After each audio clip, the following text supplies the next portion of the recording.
안녕하세요, 여러분. 오늘도 여러분의 행복한 노후를 응원하는 모두의 노후입니다.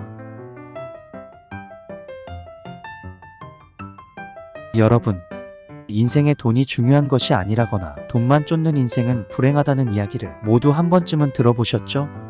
이를 두고 쟁쟁한 의견이 오가는 요즘, 이와 관련하여 돈을 쫓는 젊은 시절을 보내고 인생의 큰 그림을 결정하는 기준을 정립하게 된 김땡땡 선생님의 이야기를 전해드리려 하는데요.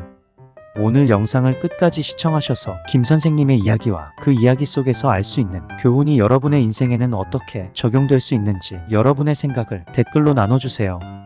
그럼 지금부터 김 선생님의 이야기를 들려드리도록 하겠습니다. 김 선생은 50대 중반에 이르러서야 자신의 인생을 진지하게 돌아보았다고 합니다. 김 선생님은 젊은 시절에 무언가 이뤄야 한다는 압박 속에서 남들이 하는 대로, 세상이 요구하는 대로 살아왔습니다. 주식 열풍이 불면 주식에 뛰어들고 부동산이 유행하면 부동산 투자에 모든 것을 걸었습니다. 당시에는 모든 것이 잘 풀릴 것만 같았지만 현실은 기대와 달랐습니다. 김 선생님의 선택들은 대부분 남들이 하는 대로, 휘둘리는 대로 이루어졌습니다. 자신만의 기준이나 원칙 없이 남들이 말하는 대로 행동하다 보니 돈에 대한 잘못된 관념과 허황된 꿈에 쉽게 사로잡히게 되었습니다. 결국 김 선생님은 인생의 중요한 시기를 모두 날려버리고 말았다고 하는데요. 김 선생님은 열심히 일하며 20년 동안 직장에서 모은 돈을 한순간의 잘못된 판단으로 모두 잃었다고 합니다. 그는 더 큰 수익을 기대하며 빚을 이용한 무리한 투자까지 했지만 남은 것은 참담한 빚뿐이었습니다. 남들이 흘리는 정보에 팔랑귀처럼 쉽게 휘둘리다 보니 사기 집단의 표적이 되기도 했고 돈 관리에 대한 개념이 없어서 여러 차례 사기를 당하기도 했습니다. 김 선생님은 이런 혼란스러운 시기를 보내면서도 자신의 잘못을 깨닫지 못했다고 합니다. 그러다 보니 별 도움이 되지 않는 강의나 과장된 광고에 현혹되어 돈과 시간을 허비하며 허송세월을 보내기도 했죠. 결국 김 선생님은 직장 생활로는 도저히 감당할 수 없는 빚더미에 앉게 되었고 그제서야 진지하게 자신의 삶을 돌아보게 되었다고 합니다. 이 위기의 순간 김 선생님은 자신의 실패를 받아들이고 그 원인을 찾기 시작했습니다. 그리고 김 선생님은 성공한 사람들이 어떤 방식으로 인생을 살아왔는지에 관심을 가지게 되었습니다. 김 선생님은 성공한 사람들이 읽었다는 책들을 찾아 읽기 시작했습니다. 책 속에서 김 선생님은 돈과 인생에 대한 새로운 가치관을 재정립할 수 있는 몇 가지 중요한 통찰을 얻게 되었다고 하는데요. 그 이야기를 지금부터 전해드리겠습니다. 1. 돈은 인간만 사용한다. 돈에 대한 첫 번째 통찰은 돈은 자연에서 나오는 자원이 아니라 인간만이 사용하는 도구라는 것입니다. 우리는 흔히 자원을 통해 돈을 벌 수 있다고 생각합니다. 예를 들어 금, 석유, 농산물 등은 직접적인 자원으로서 돈을 창출할 수 있습니다. 그러나 실제로 돈은 이 자원들 자체에서 나오는 것이 아니라 자원을 관리하고 활용하는 인간의 아이디어에서 나오게 됩니다. 돈은 오직 인간만이 사용하는 것입니다. 따라서 남의 주머니에 있는 돈을 나에게 오게 하려면 그 사람에게 어떤 가치를 제공해야만 합니다. 이 점은 이제 많은 사람들이 알고 있는 상식입니다. 그러나 여기서 중요한 것은 이 돈 뒤에 실제로 자원이 있다는 사실입니다. 돈을 벌기 위해서는 남에게 가치를 제공해야 하지만 그 가치는 결국 자원으로부터 온다는 점을 이해해야 합니다. 자원은 인간이 필요로 하는 것이며 그 자원으로부터 파생된 가치는 인간이 사용하는 돈으로 환산됩니다. 따라서 자원을 잘 관리하고 활용하는 것이 결국 돈을 벌고 유지하는 방법이라는 사실을 기억해야 합니다. 하지만 이 과정에서 우리가 간과해서는 안 되는 점이 있습니다. 돈이란 단순히 물질적인 가치로만 계산될 수 없는 요소가 있다는 것입니다.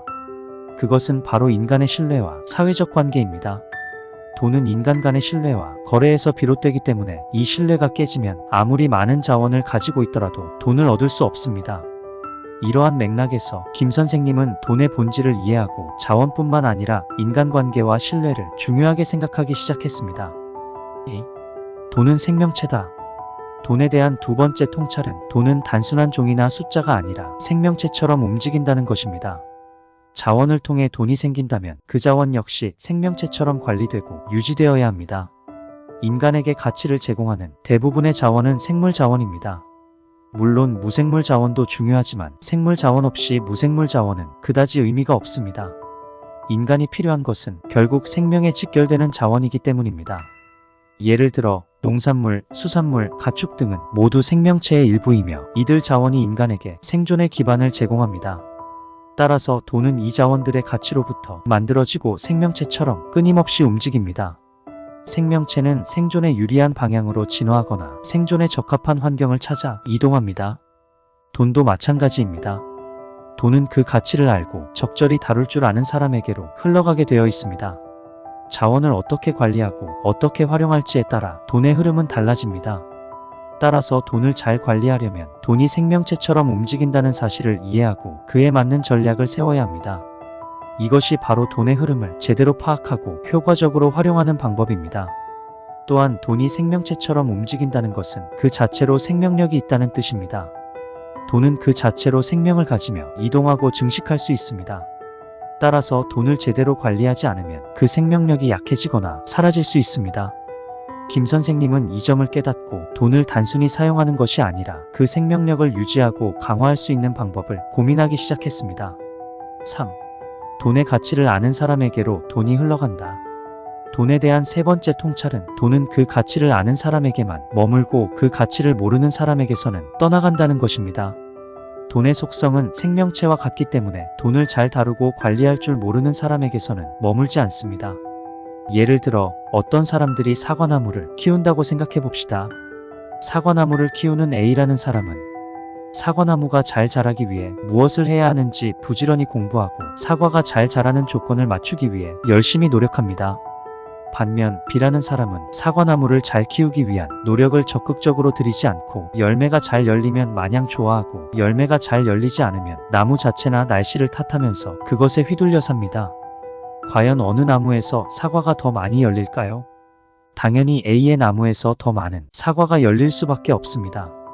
그런데 때로 우리는 B처럼 사과나무에 A만큼 관심을 적극적으로 쏟지 않는데 사과 풍년을 맞는 사람들을 보곤 합니다. 나무가 열매를 많이 맺는 품종이었다든지 아니면 그 토양이 매우 비옥했다든지 아니면 그곳의 기후를 비롯한 환경이 아주 적절했다든지 그리고 그런 경우는 생각보다 흔해서 그것에 우리는 A와 같은 정성을 쏟기도 전에 지레 포기해버리고 마는데요. 김 선생님은 이 함정을 반드시 인지하고 벗어나야 한다고 말합니다. 여러분이 가지고 있는 나무의 품종을 살피고 토양의 질을 살피고 기후의 패턴을 측정하고 많은 열매를 맺기 위한 노력을 한다면 노력하는 A와 운이 좋은 B의 영역을 높은 확률로 모두 누릴 수 있다는 것을 알아야 한다는 것이죠. 그럴 때 돈은 생명체처럼 여러분에게 머물고 더 많은 돈을 끌어당기게 될 것입니다. 김 선생님은 자신의 실패를 통해 이 점을 뼈저리게 깨달았습니다. 김 선생님은 돈의 가치를 무시하고 단지 숫자로만 여겼던 시절에 돈이 자신에게서 떠나갔음을 느꼈습니다. 하지만 이렇게 돈의 가치를 이해하고 그 가치를 극대화할 수 있는 방법을 고민하기 시작한 후 김 선생님의 경제적 상황뿐만 아니라 인생의 모든 영역이 서서히 바른 자리를 잡기 시작했습니다. 4. 돈뿐만 아니라 대부분의 것들은 생명체와 같다. 우리가 사용하는 모든 것들은 그 자체로 생명체와 같은 속성을 지닙니다. 모든 물건에는 생명의 노력이 담겨 있으며 그 노력은 물건을 사용하는 사람의 태도에 따라 유지되거나 사라지게 됩니다.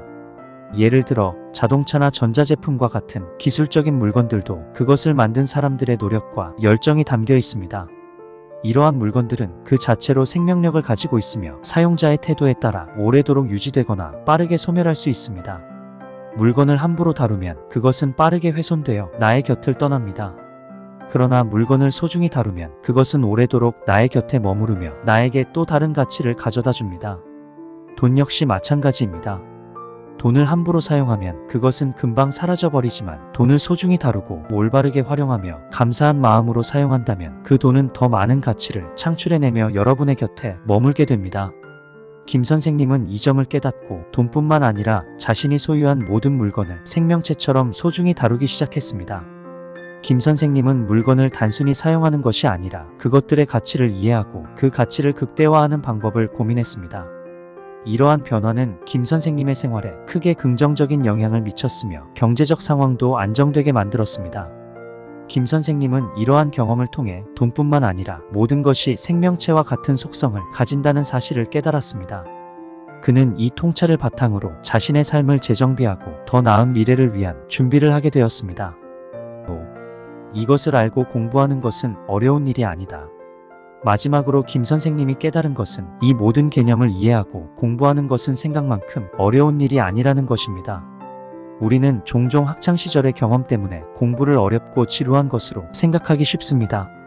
하지만 실제로는 인간은 기본적으로 공부를 좋아하는 존재입니다. 깨우침을 얻을 때 우리는 큰 긍정적 자극을 받기 때문입니다. 김 선생님은 이를 깨닫고 돈과 인생에 대한 개념들을 공부하기 시작했습니다. 그는 처음에는 이 과정이 어려울 것이라 생각했지만 점차 즐겁게 공부를 하게 되었습니다. 김 선생님은 학창시절의 시험이 어려운 이유로 우리가 그 필요성은 배우지 못한 채 공부했기 때문이라는 것을 생각했습니다. 하지만 돈과 인생에 대한 공부는 달랐습니다. 김 선생님은 이 과정에서 새로운 깨달음을 얻으며 자신의 삶을 더욱 긍정적으로 변화시킬 수 있었습니다.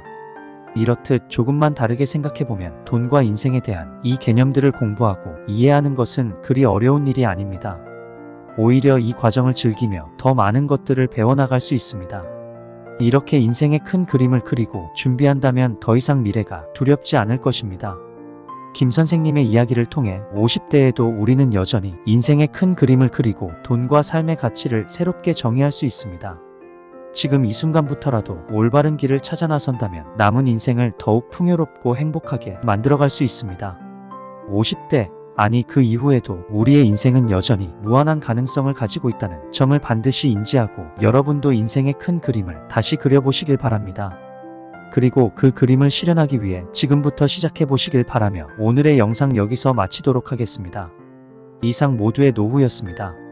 영상 끝까지 시청해주셔서 감사합니다.